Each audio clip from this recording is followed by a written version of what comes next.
Hello साथियों, Vishnu tutor classes में आप सभी का स्वागत है। आज हम मैथ प्रैक्टिस सेट 6 लेकर आए हैं। ठीक, 6 नंबर है। और चलिए देखते हैं आज के बेहतरीन क्वेश्चन नंबर 1। कितने प्रतिशत वार्षिक चक्रवृद्धि ब्याज की दर से। हाँ, प्रश्न शुरू करने से पहले आप लोगों से अपील है कि आप लोग चैनल पर नए हैं तो चैनल को सब्सक्राइब कर लें, और पुराने साथी हमारे जो है इस वीडियो को अन्य दोस्तों में, अपने साथियों में शेयर कर दें। चलिए देखते हैं पहला क्वेश्चन। कितने प्रतिशत वार्षिक चक्रवृद्धि ब्याज की दर से कोई धन 4 वर्षों में 27 गुनी तथा 7 वर्षों में 6.4 गुनी हो जाएगी। ब्याज की दर आपसे पूछ रहा है। ठीक है, 4 वर्षों में तो इतना हुआ है, और 3 वर्ष में कितना हो गया है, 27 से 64 हो रहा है। ठीक है, तो हम यही पकड़ेंगे, क्या, 3 वर्ष वाला। 4 वर्ष में इतना हो गया है। ठीक, अब इसके बाद जो है 3 वर्ष में कितना हो रहा है, 27, 2.7 से 6.4 हो रहा है। ठीक है, कितना हो रहा है, 2.7 से 6.4 हो रहा है। ठीक, सीधा पकड़िए आप लोग।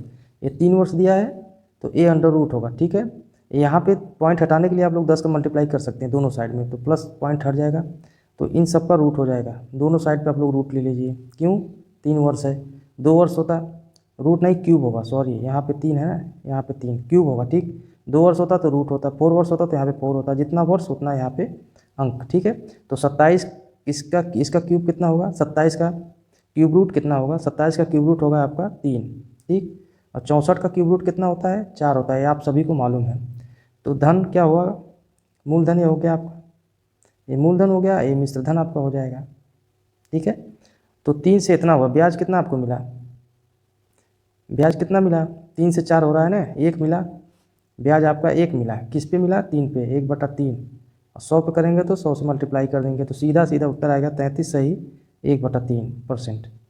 ठीक, लगाने का तरीका आप कैसा लगा, आप लोगों को अच्छा लगा है तो कमेंट में ज़रूर लिखें। ठीक है, कि सर तरीका बहुत बेहतरीन है। एक बार और हम आप लोगों को समझा दे रहे हैं। देखिए, 4 वर्ष में आपका कितना है, 4 वर्ष में दिया है 27, 2.7, और 7 वर्षों में 6.4 हो जाता है। ठीक, पॉइंट को तो भूल जाइए, पॉइंट हटा दीजिए आप लोग। ठीक, अगर हम 4 वर्ष पहले की बातें छोड़ दें, 4 वर्ष और 7 वर्ष के बीच में कितना गैप है, ये 4 वर्ष और 7 वर्ष के बीच में कितना गैप है, 3 का गैप है। तो 3 वर्ष का जो है ये हमें मालूम हो गया है कि 3 वर्ष में कितना हो रहा है, 2.7 से हो रहा है 6.4। पॉइंट को हटा दीजिए। ठीक, पॉइंट हट गया, अभी 27 से 64 हो गया, इतना कंफर्म हो गया। ठीक है, तो जब 27 से 64 हो गया, वर्षों के बीच का अंतर जो है अगर 3 आ रहा है तो हम इसको क्यूब रूट 3 लिखते हैं, ये रूट में चला जाएगा। ठीक है, तो रूट में चला जाएगा, अब 3 यहाँ, इसका मतलब क्या हुआ, क्यूब हो गया। ठीक है, इसमें भी यही, इसका मतलब भी क्यूब, तो क्यूब रूट हो गया। तो 27 का क्यूब रूट कितना होता है, 3 होता है। ये धन आपका जो है 3 से 4 हो गया, 4 यानी मिश्र धन। ये मूलधन आपका है, ये क्या है, ये मूलधन है, ये मूलधन और ये मिश्र धन। ठीक, तो मूलधन को हम बोलते हैं, इसको पी से डिनोट करते हैं, इसको अमाउंट बोलते हैं, मिश्र धन को अमाउंट बोलते हैं, अमाउंट ये प्रिंसिपल है, इसको पी से डिनोट करते हैं। ठीक, तो पी ए का रेशियो कितना आ गया आपका, एपी का रेशियो आ गया आपका, एपी बराबर आ गया 64/27 टोटल क्यूब रूट। तो 4 से 3 हो रहा है, कितना हो रहा है, 4 से 3, सॉरी दोस्तों गलती से पूरा चला गया। चलिए फिर से कर देते हैं।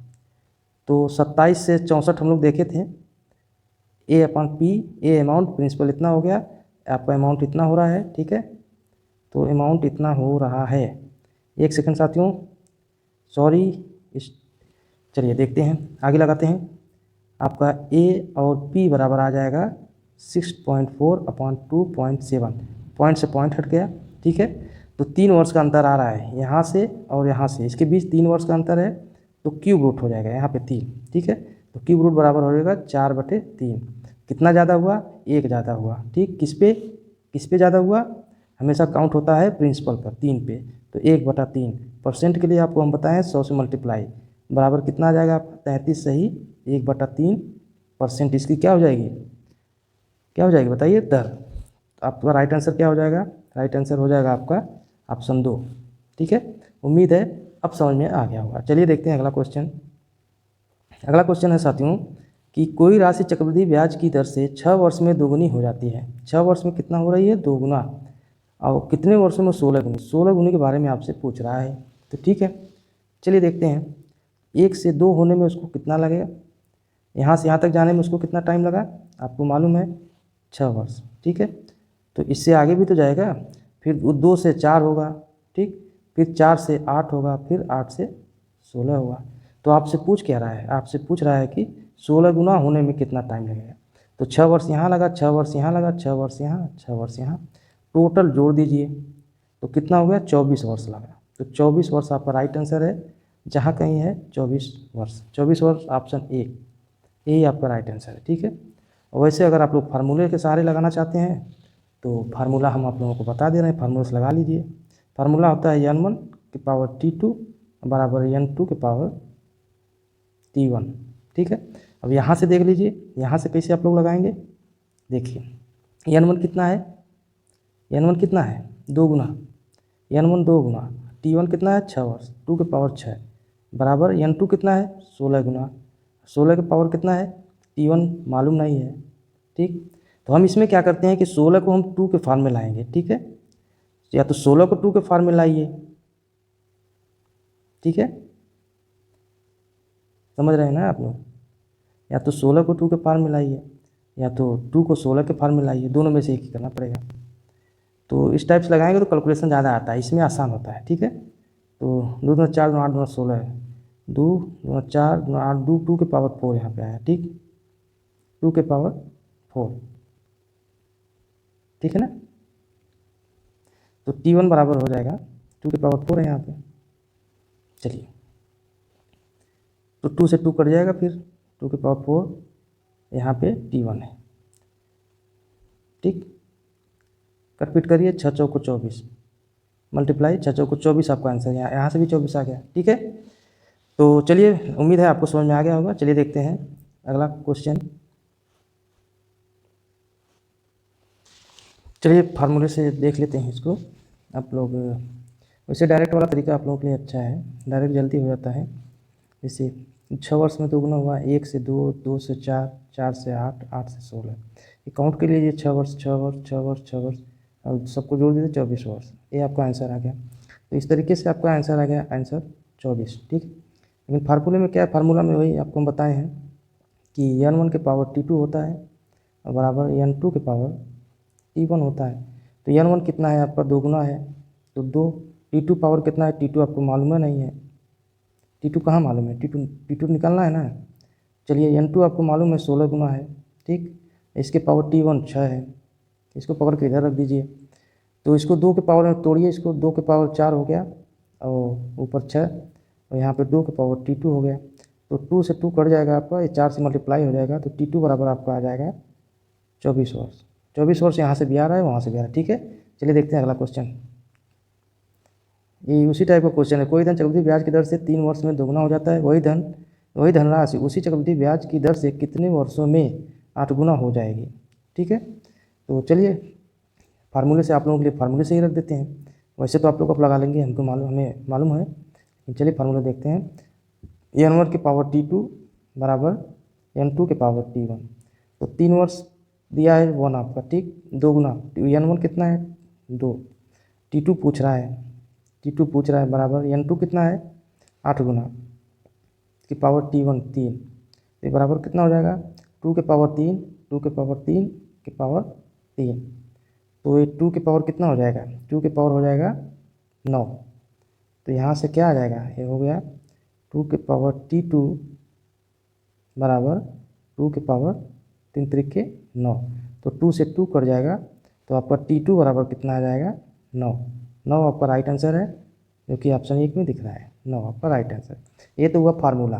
ठीक, विदाउट फार्मूला आप लोग चलिए विदाउट फार्मूला 3 वर्ष में दोगुना है, 1 से 2 होने में कितना टाइम लग रहा है, 1 से 2 होने में 3 वर्ष लग रहा है। ठीक है, तो कितना होना है 8 गुना होना है। 8 गुना कैसे होगा, 1 से 2 होगा, फिर 2 से 4 हो जाएगा, फिर 4 से 8 हो जाएगा। ठीक, 8 गुना आपका हो गया, 1 से 8 गुना हो गया ना आपका। 3 वर्ष यहाँ लगा, तो 3 वर्ष यहाँ लगेगा, 3 वर्ष यहाँ लगेगा, 3 वर्ष 3 वर्ष 3 वर्ष, तो 3 3 6 3 9 वर्ष आ गया। ऐसे भी तो आप लोगों को जैसे सहूलियत हो, जैसे आराम हो, वैसे आप लोग इसको लगा लीजिएगा। ठीक है, हम दोनों तरीका बता दे रहे हैं। चलिए देखते हैं अगला क्वेश्चन। कोई धन 12 वर्षों में अपनी 5 गुनी हो जाती है, वह धनराज लिखा है, लेकिन इसको आप लोग धनराज कर लीजिए, ये धनराशि है, ठीक है, धनराशि। ये भैया चलो उधर, धनराशि 8 वर्षों में अपनी कितनी गुनी हो जाएगी, आपकी गुने के बारे में पूछ रहा है आपसे, ठीक है। तो 12 वर्षों में 5 गुनी हो जाती है, 12 वर्ष में 5 गुनी हो जाती है, तो 8 वर्षों में पूछ रहा है कितनी गुनी हो जाएगी, ठीक है। चलिए लगाते हैं, फार्मूले पर रख देते हैं डायरेक्ट इसको। अब मालूम नहीं चक्रवृद्धि ब्याज दिया है कि साधारण ब्याज दिया है, कुछ नहीं बोला है इसमें। अगर साधारण ब्याज से हम लोग लगाते हैं तो 12 वर्षों में 5 गुनी, पूछ रहा है 8 वर्षों में कितना हो जाएगा। चलिए देखते हैं, पहले फार्मूले से लगा लेते हैं इसको। तो अगर इस पे फार्मूले पे बैठेगा तब तो यही है, मान लीजिए चक्रवृद्धि होगा, नहीं बैठेगा तो फिर समझिए साधारण ब्याज होगा ये, ठीक है। N2 का T1, ठीक है। तो 12 वर्ष दिया है, पहला दिया है, यहाँ पे आपका हो जाएगा 12, और 12 वर्षों में 5 गुनी हो जाती है, 12 वर्षों में अपनी 5 गुनी हो जाती है। तो N1 आपका 5 है, T2 आपको मालूम करना है, बराबर N2 दिया है। धनराशि 8 वर्षों में कितनी गई, N2 के बारे में पूछ रहा है, 8 वर्ष, T2 दिया है यहाँ पे, ठीक, 8 वर्ष, और N2 और T1 दिया है 12 वर्ष, ठीक। तो एक क्वेश्चन जो है आपका ये है, उसका क्वेश्चन है ये, इस पर अगर चक्रवृद्धि ब्याज कहीं नहीं लिखा है तो ये साधारण ब्याज का क्वेश्चन है, ठीक है। तो ये साधारण ब्याज का क्वेश्चन है, कहीं चक्रवृद्धि ब्याज लिखा है नहीं लिखा है, तो ये ब्याज किसका है, साधारण ब्याज का। तो साधारण ब्याज का भी एक सूत्र होता है, सूत्र पे आप लोग देख लीजिए, N1 - 1 अपान N2 - 1 अपान बराबर T1 अपान T2। इस पर आप लोग इसको रखिए, आप लोगों को अवश्य लग जाएगा, ठीक है। 12 वर्षों में पहला दिया है, तो N1 5 गुना, 5 से 1 घटेगा, कितना आ जाएगा यहाँ पे 5 में से 1 चला जाएगा, 5 - 1 बटे N2 8 गुना 8 - 1, ठीक। T1 मालूम है आपको 12 वर्ष, और T2 आपको पता करना है, ठीक। तो यहाँ से आपका, यहाँ से कितना आएगा, यहाँ से 4 आएगा और यहाँ से 7 आएगा, ठीक। तो 4 × 3 = 12, और T2 बराबर हो गया आपका, T2 7 × 21, ये मल्टीप्लाई हो जाएगा, T2 बराबर 21 वर्ष, T2 बराबर 21 आ गया, साधारण ब्याज का है, ठीक है। फिर हम लोग लगता है उल्टा लगा दिए, ये वर्ष नहीं पूछ रहा, गुना पूछ रहा है, तो हम लोग जो है कि वर्ष पे लगा दिए, ठीक है। देखिए यही सब छिपने का यही सब कारण होता है इसका, 5 वर्षों 8 वर्षों में कितनी गुनी हो जाएगी पूछ रहा है ना। तो चलिए हम यहाँ पे हम लोग गलती से 8 रख दिए हैं, ठीक है। चलिए एक बार और देख लेते हैं इसको, आप लोग भी एग्जाम में ऐसा मत करिएगा, ठीक है, आप लोग एक ही बार लगाइएगा, ठीक है। तो N1 की जगह क्या रखेंगे हम, 5 में से 1 जाएगा, अब फिर डायरेक्ट रखते हैं, फार्मूला हो गया हमारा, ठीक है। और N2 आपको मालूम नहीं है, मालूम करना है, N2 - 1, ठीक, और बराबर T1 कितना है 12, और कितना है T2 8 वर्ष, तो 4 दूना 8 और 4 × 3 = 12, 3/2 हो गया, और यहाँ से आपको 4 मिला, ठीक, मिल गया ना। तो चलिए देखते हैं, तो क्रॉस मल्टीप्लाई करिए, 3N2 - 3 बराबर 8 आ गया, ठीक है, क्रॉस मल्टीप्लाई से। तो N2 बराबर कितना हो गया, N2 बराबर हो गया 3N2, यहाँ पे 3 हो गया और 4 दूना 8 हो गया, ठीक है, यहाँ तक तो सही है। N2 बराबर हो गया, माइनस है ना, 8 × 3 = 11/3 हो गया, -3 है, इधर जाएगा प्लस हो जाएगा, तो 8 + 3 = 11/3, 11/3 वर्ष आएगा, ठीक है।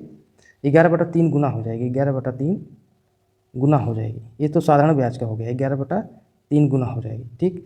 क्वेश्चन में मिसप्रिंट हो गया है कहीं पे, ठीक है, यहाँ पे उसको लिख देना चाहिए साधारण ब्याज है कि चक्रवृद्धि ब्याज है। चलिए तो आप लोग आंसर लगा लीजिए, साधारण ब्याज का 11/3 आपका राइट आंसर है, जो कि ऑप्शन में नहीं है, ठीक है। चलिए देखते हैं अगला क्वेश्चन, चलिए आगे बढ़ते हैं, देखते हैं अगला क्वेश्चन। अगला क्वेश्चन, कितने समय में 2000 का 5% प्रतिवर्ष साधारण ब्याज की दर से ब्याज 400 रुपया हो जाएगा, कितने समय में, समय पूछ रहा है, ठीक है। तो समय पूछ रहा है, तो समय में भी कुछ प्रॉब्लम नहीं है, आप लोग लगा सकते हैं इसको भी। 5% प्रतिवर्ष है, साधारण ब्याज की दर से 400 रुपया होने में पहले तो आप 2000 पे निकाल लीजिए, सीधा निकालिए, 2000 का 5% कितना होगा, 0 से 0, 5 दूना 10, 100 रुपया हुआ, ये कितना हुआ 1 वर्ष का, ठीक। तो 100 रुपया एक वर्ष का हुआ है, तो 400 बनाने के लिए यहाँ पे 4 का मल्टीप्लाई करेंगे, तो इधर भी 4 का करेंगे, ठीक। तो आंसर आपका आ गया 4 वर्ष, 400 रुपया 4 वर्ष में बन जाएगा, तो आंसर सीधा सीधा आ गया 4 वर्ष, डायरेक्ट आप लोग 4 वर्ष लगा लीजिए, ठीक है, कुछ करने की जरूरत नहीं है। चलिए आगे बढ़ते हैं, अगला क्वेश्चन, कोई राशि साधारण ब्याज की दर पर 2 वर्ष के लिए उधार दी गई, यदि उसे 2% अधिक दर पर उधार दिया गया रहता तो 16 रुपये अधिक मिलते हैं। वार्षिक दर प्रतिशत किस पर राशि उधार दी गई। तो इसको लगाने के लिए चलिए लगाते हैं, लगाने को लगाते हैं। 2 वर्ष के लिए जो अंतर आ रहा है आपका, दर का अंतर आ रहा है 16 के बराबर है, तो 2% बराबर आपका आ गया 16, तो 100% बराबर कितना आ गया 2 8 16, ठीक। 100% यानी कि 100 से मल्टीप्लाई इधर यानी 800 रुपये। तो मूलधन तो हम निकाल सकते हैं लेकिन दर नहीं निकाल सकते हैं, क्यों, समझ रहे हैं ना आप। दर को हम नहीं यहाँ पे डिफाइन नहीं कर सकते, दर को हम नहीं निकाल सकते, ठीक है। तो आंसर जो भी दिया है इसमें, तो दर को हम नहीं निकाल सकते, इसका उत्तर होगा दर को नहीं निकाल सकते, नहीं निकाल सकते, ठीक। दर को हम लोग नहीं निकाल सकते, ठीक है। तो इसका राइट आंसर हो जाएगा सी एंड डी। इसी में है, एक क्वेश्चन का नंबर नहीं है, ठीक है, आप लोग लगा लीजिए। तो चलिए देखते हैं, पहले छोटा कोष्ठक टूटेगा, तो छोटा कोष्ठक टूटेगा, छतरी का 18 पहले भाग होगा, 2 3 6, यहाँ से आपको, यहाँ से क्या मिलेगा आपको, यहाँ से आपको 3 मिल जाएगा, यहाँ से 3 मिलेगा, ठीक है। और 3 यहाँ है, तो 3 त्रिक 9 और यहाँ से प्लस 3 मिल जाएगा, 3 त्रिक 9 3 12, 12 तो यहाँ से मिल गया आपका, ठीक। ये ब्रैकेट हटेगा, फिर मल्टीप्लाई 5 का हो जाएगा, तो 60 आपका यहाँ से मिल गया, ठीक। -60 है और -60 है प्लस 6 है, तो आपका हो जाएगा -54, तो 54 यहाँ से आपका मिल गया, तो 54 माइनस में है और माइनस बाहर है, तो माइनस माइनस आपका हो जाएगा प्लस हो जाएगा, तो प्लस में आपका क्या आएगा 54 और 10, 54 और प्लस 10, तो आंसर आ गया आपका 64। 64 ऑप्शन 1 में दिख रहा है, तो ऑप्शन 1 आपका राइट आंसर है, ऑप्शन 1, ठीक है। तो साथियों आज के लिए इतना ही, उम्मीद है आपको वीडियो अच्छी लगी होगी, और वीडियो अच्छी लगी हो तो वीडियो को लाइक करें, शेयर करें, और चैनल पर नए हैं तो चैनल को सब्सक्राइब करना ना भूलें। तो आज के लिए इतना ही, मिलते हैं अगली वीडियो में, तब तक के लिए जय हिंद, जय भारत, नमस्कार।